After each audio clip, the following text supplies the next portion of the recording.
శ్రేష్ఠ scheme అంటే ఏంటి, దాని గురించి మీరు కొంచెం వివరించండి. శ్రేష్ఠ స్కీమ్ అనేది 2022లో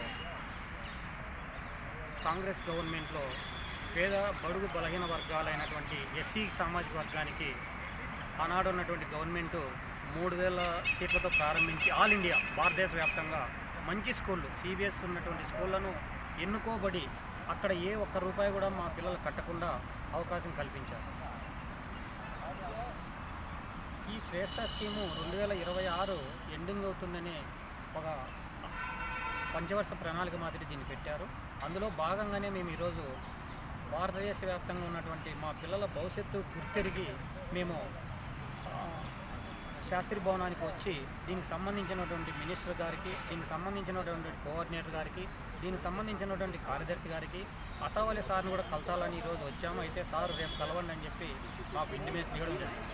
అయితే దీంట్లో ఉన్నటువంటి శ్రేష్ఠాలో ఉన్నటువంటి ముఖ్యమైన ప్రాధాన్యత ఏమంటే 8th రాస్తే 9th సీట్ వస్తుంది, 10th రాస్తే ఇంటర్మీడియట్ సీట్ వస్తుంది. అయితే దీన్ని ఇంటర్మీడియట్ తర్వాత కూడా మా పిల్లలకు ఐఐటి కానీ నీట్ కానీ మీరు వీలైతే మీరు NAT ద్వారానే ఒక ఎగ్జామ్ లాగా పెట్టి మా పిల్లల భవిష్యత్తుకు మీరు పెంచాలని మేము ఆశిస్తున్నాం. అదేవిధంగా తెలంగాణలో ఒక్క స్కూల్ కూడా శ్రేష్ఠకు సంబంధించి స్కూలు లిస్టులో లేదనేది ఒక బాధాకరమైన విషయము.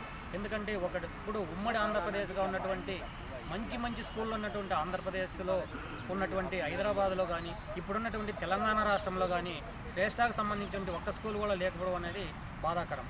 దీన్ని కూడా మేము ఇచ్చినటువంటి మెమరాండంలో పాయింట్అవుట్ చేశాం. దీనికి కూడా మీనా కుమార్ కానీ అజయ్ సింగ్ సార్ గారు కానీ చాలా చక్కగా స్పందించడం జరిగింది. ఇంకా దీనికి సంబంధించి మీరు పిల్లలకు, చదువుకునే పిల్లలకు కానీ పేరెంట్స్ కానీ ఇచ్చే అడ్వైజ్ ఏంటి?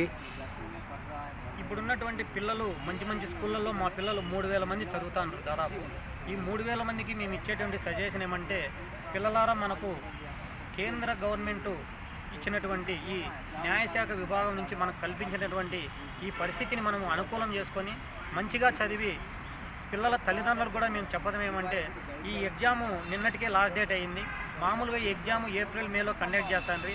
మేము అనేక మార్లు మీనా కుమార్ సార్కి రిక్వెస్ట్ చేస్తే దాన్ని ఈ మధ్య కాలంలోనే రిలీజ్ చేసి ఆన్లైన్లో కూడా అప్లై చేశారు మా పిల్లలు.